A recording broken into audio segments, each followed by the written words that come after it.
ገነት እናትና ልጅ ለማስተዋወቅ ወደ እናንተ ጋር እየመጣች። ምን? ቆይ እንዴት? ይኸውልሽ ገነትን እንደምንም ለማስቆም ሞክራለሁ፣ ግን ካልቻልኩና ከመጣች ራስሽን እንደምንም ለማትረፍ ሞክሪ። እሺ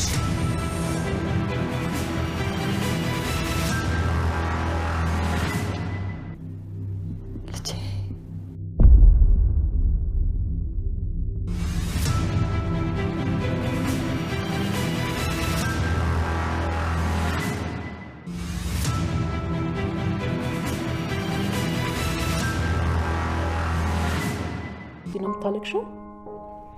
አታስቢ፣ አብረን ሄደን እኔ ራሴ ነኝ ማስታረቃችሁ። መታረቅ አልፈልግም። ከዚህ በኋላ አይኗን ማየት አልፈልግም። ታይ እንደዚህ አይባልም። ቆይ ምን አርጋሽ ነው? ወላጅ እናቴ በህይወት እንዳለች እያወቀች ሞታለች አለች። ምን? እና ወላጅ እናትሽ በህይወት አለች?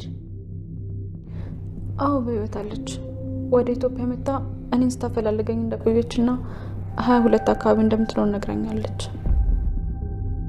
ማለት እዚሁ ሰፈር ሆና ነው ያልተገናኛችሁት? ምናልባት ላውቃት እችላለሁ። ስሟ ማን ነው? እስኪ ስለሷ አንዳንድ ነገር ንገሪኝ። ማም አታያትም እንዴ? በጣም እኮ ደክሟታል። ገብታ ረፍት ታድርግ። በቃ አታስጨንቂያት። በቃ አታስቢ። እናትሽ የትም ብትሆን አብረን ፈልገን እናገኛታለን። እሺ አመሰግናለሁ ትዬ። አረብ ሀገር ሆኜ የምወደው ምግብ አለ፣ ሩዝ በስጋ ከጎንም ሁብዝ አርጌ ያመጣላቸዋለሁ። እሺ ትዬ። ደግሞ ሁብዝ ምንድን ነው? ሁብዝ ቂጣ ነው። ልክ እኛ እዚህ እንጀራ እንደምንጠቀመው አረብ ሀገር ደግሞ ሁብዝ ነው የሚጠቀሙት።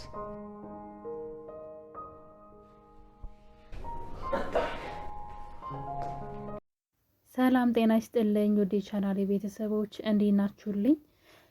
አደራ ድራማ እንግዲህ ብሌን እናቷ ቤት ተቀጥራ መስራት ከጀመረች ሰንበትበት ብላለች። አቶ ባይሉ ደግሞ ሚስጥሩን ሁሉ ለመደባበቅና የእህቱን ንብረት ለመውሰድ ከእህቱ ንብረት ከሰላም ላይ 75% ለመውሰድና ልጅ ነይ ብላ የመጣችው ቃል ደግሞ 25% እንደምትወስድ ሲነግራት ሰምተን ነበረ። ነገር ግን ልጅ ነይ ብላ የመጣችው ልጅ ከመጀመሪያውም እሱ ሲመርጣት ኃይለኛ፣ ክፉና ጨካኝ፣ ለሰው የማትራራ እንደዚች አይነት ልጅ ፈልግልኝ፣ ትክክለኛ ልጇን ግን አድራሻዋን እልክልሃለሁ፣ ሂድና ግደላት ብሎ ነበር። ሰላም ከአረብ ሀገር በርከት ያለ ገንዘብ ይዛ መታለች። ስለዚህ እሱን ከሷ መውሰድ የምትችል አደገኛ ልጅ ፈልግልኝ እንዳለውም እንግዲህ ታሬ ልክ እሱ እንደሚፈልገው አይነት ልጅን ነው ይዞለት የመጣው እና ቃል እንግዲህ አንድ ነገር አሰበች። አቶ ባይሉ እዚህ ቤት ስራሽ አንድ ነገር ነው፣ ሰላምን መረዘሽ መግደልና ከዛ እንግዲህ 25%ቱን ከንብረቷ ላይ ልጅ እንደመሆንሽ መጠን ንብረቷ ሁሉ ያንቺ ነው የሚሆነው፣ 25%ቱ ለኔ ትሰጫለሽ ብሎ ሲራት ልጅቷ እንግዲህ ስትመጣ መጀመሪያውም ልክ ክፉና ጨካኝ፣ ኃይለኛ፣ ለሰው የማትራራ፣ ገንዘብ የምትወድ ራሱ የመረጣት አይነት ናትና እና እሷ ምንድነው ያለችው? በጣም ነው እኔ የገረመኝ። ቀልደኛ ነው በጣም አለች። በውስጧ ነው በእርግጥ ለሱ አልነገረችውም፣ ወይም ደግሞ ለሱ እያቀደችለት ያለው ነገር እኔ የእሷን ነፍስ አጥፍቼ ከዛ እኔ ንብረቱ ኖርሽ ላንተ 75% ምንም ሳትሰራ እኔ 25% እንዴት ብታስብ ነው ብቻ እንደ ንብረቱ እጄ ይግባ እና ሴትዋ ላስወግዳት ከዛ ምን እንደማደረግ አሳይሃለሁ ብላ ፎክራ ነበር። ካስታወሳችሁ ወደ ሰላም ቤት ልትመጣ ስትዘጋጅ ማለት ነውና እንግዲህ ሰው የዘራውን ያጭዳን ነው አይደለ? አቶ ባይሉ የፈለጋት ልጅ እንደዚህ ልክ አሁን እሱ እንደፈለጋት አይነት እቺ ጨካኟ፣ ለሰው የማትራራ፣ ገንዘብ የምትወድ ስለዚህ ገንዘብ ወዳድ ከሆነች ለሱ ራሱ እንደማትመለስ በውስጧ ስትዝትበት ሰምተን ነበረ።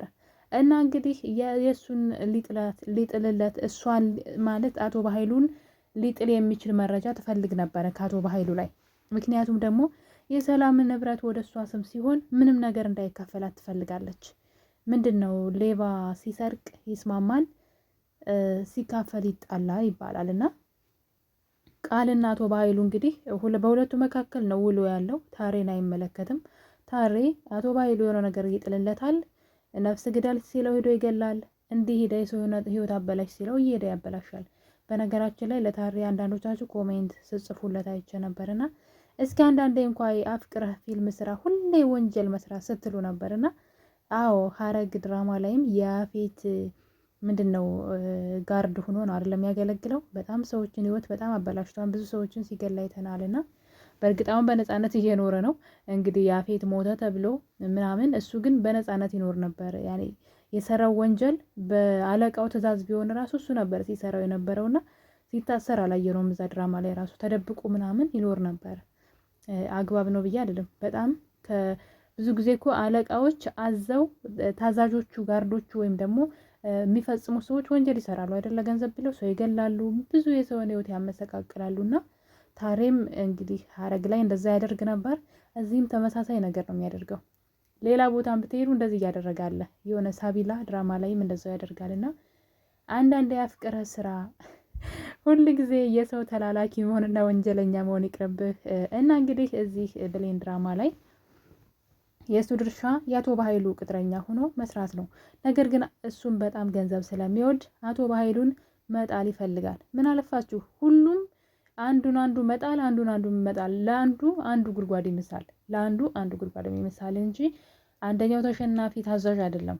ለምሳሌ አቶ በኃይሉ ልጅቷን እንዲያመጣለት ለታሬ ሲነግረው ልጅቷ ለአቶ በኃይሉ ጉድጓድ እየማሰችለት ነበር። እንዴት አድርጋ እሱን ቀብራ ንብረቱን ለግሏ እንደምታደርግ የሰላምን ንብረት ሰላምንም ገላ ንብረቱን ለራሷ ማድረግ እንደምትችል እያሴረች ነበረ። ሌላው ደግሞ አቶ ታሬ ነው። ታሬም ደግሞ አቶ በኃይሉን መረጃ አግኝቶበት ወይም ደግሞ በጣም ወንጀለኛና መጥፎ ሰው ነው። በነገራችን ላይ አቶ በኃይሉ የብሌን አጎት እናቷን አሳዳጊ እናቷን ማለት ነው፣ ወላጇን ሳይሆን ወላጇንም ያው ገንዘቧን ለመቀፈል ነው እንደዚህ እያደረገ ያለው። አሳዳጊ እናቷ አይታችሁ ከሆነ ማለት መንግስት መስሪያ ቤት ውስጥ እየሰራ ባለስልጣን ሆኖ ሴትዋ ወረቀት እንዲፈርምለት ስትመላለስ እምቢ ብሎ አንድ ቀን ግን ቀዶ ነው የጣለባት። ይች በቃ የአንተ ፊርማ ብቻ ናት፣ በቃ አንተ ከፈረምክልኝ ሁሉ ነገር ይስተካከላል፣ ሁሉም ሰው ፈርሞልኛል ብላ ያችን የምታሳዝን ምስኪን ሴት ስትጠይቀው ወረቀቱን ቅድድ አድርጎ ፊቷ ላይ ወረወረው። አስቡት እንግዲህና ምን አይነት ጨካኝ ክፉ ሰው እንደሆነ እና ታሬ ራሱ የእሱ እንደዚህ አይነት ወንጀለኛ እንደሆነ ስለሚያውቅ እሱን የሚጥልለት መረጃ ይፈልግ ነበር። አስቡት እንግዲህ ታሬም አቶ በኃይሉን መጣል ይፈልጋል፣ አቶ በኃይሉም ደግሞ ይችኛው እህቱን መጣል ይፈልጋል። እና ሁሉም ጥቅመኛ ነው ማለት ይቻላል። በቃ ምንም እኔ በጣም ነው የሚገርመኝ። አንዱ ከኋላ እየተከተሉ ለእናንተ ጉድጓድ የሚምሱ ናቸውና እንደዚህ አይነት ሰዎች ሁሉም አንዱ ለአንዱ ክፋት ስለሚያስብ ማለት ተያይዘው ጉድጓድ ውስጥ ነው የያዙት። ገመድ አንድ ነው የሚገቡት፣ ራሳቸው በማሱት ጉድጓድ ተያይዘው ይገባሉና እንግዲህ ቃል ለብዙ ጊዜ ስትመኘው የነበረው የአቶ በኃይሉ ሚስጥር እጇ ገብቷል። እሱም ፍላሹ ነው። እንግዲህ ፍላሹ ዳግም ከወሰደው በኋላ ብሌን እኔ ነኝ የወሰድኩት ብላ ዳግምን ለመታደግ ሞክራ ነበረ። ነገር ግን ከስራ እስከ መባረር ድረስ ስላደረሳት ዳግም ፍላሹን ቢመልስላትም ነገር ግን ታሬ ደውሎ ዳግም አሁን ለብሌን ፍላሹን መልሶላታል። ስለዚህ ተደብቀሽ የት እንደምታስቀምጠው አይተሽ ለኔ ታመጫለሽ ብሏት ነበረ ታሬ፣ ወይም ደግሞ መረጃው ለኔ ትልኪያለሽ ብሏት ነበረ። እሷ እንግዲህ ብሌንን ትከታተላት ስለነበረ ብሌን ደግሞ ፍላሹን ተቀብላ አቶ በኃይሉ ጋር ትደውልና ፍላሹ እጅ ገብቷል አምጥቼ ቢሮ ልስጥ ስትለው መጣው ቤት አስቀምጨዋላት። ትራሷ ስር ስትደብቀው ደግሞ ቃል ተደብቀ ያየቻት ስለነበረ ቃል ወሰደችው። ቃል እጅ ገባ። እንግዲህ የሰውየው ሚስጥር በሰው ሁሉ እጅ ሆኗል። ወይ 3-4 ሰው ላይ ሆነ መሰለኝ አሁን ላይና ምክንያቱም ዳግምን ኮፒ አድርጎ አስቀርቶታል። የታሬ ለማስፈራሪያ ማለት ነው። ታሬ እናትህን እገላለሁ ስለሚለው እዛ ላይ የታሬ ሚስጥር ስላለ ከባድ ወንጀል መረጃውን ይዞበታል። ቃልም እንግዲህ ሰርቃ ወስዳ ኮፒ ካረገች በኋላ ብሌን ግቢ ውስጥ ወርውራው ዝም ብላ ጥላው አግኝቸው ነው ብላ መለሰችለት ለአቶ በኃይሉ። ግን መረጃውን ለራሷ ወስዳለች። ማስፈራሪያ ማለት ነው። አቶ በኃይሉ ነው የምታስፈራረው፣ ማንንም አይደለም። እና ለታሬም ልካለታለች። አሁን ላይ ሶስቱ በአንድ ላይ ይብላላሉ ማለት ነው። ብሌን ምንም ከደሙ ነፃ ናት። ምንም ለጊዜው እናቷን እንዳታገኝ እንቅፋት ሆኑባት እንጂ ምንም ማድረግ አይችሉም። እሷ ከዚህ ነገር ሁሉ ነፃ መሆኗ በጣም ደስ ይላል። እና እንግዲህ የብሌን አሳዳጊም ደግሞ እንግዲህ ውስጧ በጣም ስለተሰማት ይሄን ነገር ማድረግ አለብኝ ብላ ብሌን ትታት ስለሄደች ወደ ሰላም ቤት ሄዳለች። እኔ የሰላምን ቤት ማን ጠቆማት ነው እኔ ጥያቄ የሆነብኝ። ልጇ ስትሄድ አይታት ተከትላት ነው ወይስ ደግሞ የሰላም ቤት ይሄ ነው ተብሎ ተነግሯት ነው? ምክንያቱም የብሌን እናት እየፈለገች ስለነበረ አድራሻዋንም ስላገኘችው እንዳታገናኝ ስለተባለች ነው እስከዛሬም ዝም ብላ የነበረውና አሁን ላይ ግን ቤታቸው ሰተት ብላ ነው የሄደችው።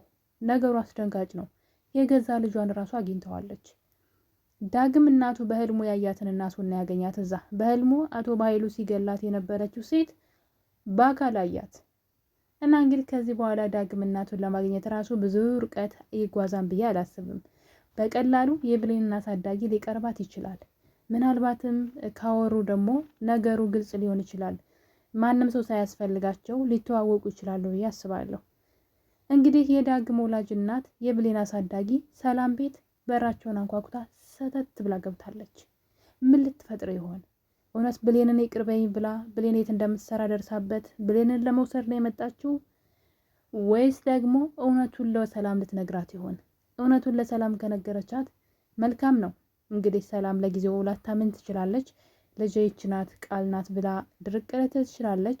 ነገር ግን ትንሽም እንድትጠራጠር ይረዳታን ብዬ አስባለሁ። ወይዘሮ ገነት የብሌን አሳዳጊ ምን ልታረግ ይሆን ሰላም ቤት ሄደችው? በጣም አጓጊና ተወዳጅ የሆነው አደራ ድራማ የብሌን አሳዳጊ የብሌን ወላጅ ቤት ሄዳለች። ምን ልታደርግ እንደሆነ ሁላችንም ባይገባንም ነገሩ ግን ትንሽ አጓጊ ነው። ምናልባት እውነቱን ልትነግራት ይሆን ወይስ ደግሞ እውነት የሰላም ቤት እሱ መሆኑን ደርሳበት ይሆን ወይስ ብሌንን ልትወስዳት ይሆን የመጣችው አናቅም። ነገር ግን እዚህ ቤት ውስጥ አሁን 3 ሚስጥሮች አሉ። አንደኛው ወይዘሮ ገነት የብሌን አሳዳጊ የዳግም እናት ናት። ዳግምም እዛው ቤት ውስጥ ነው የሚኖረው።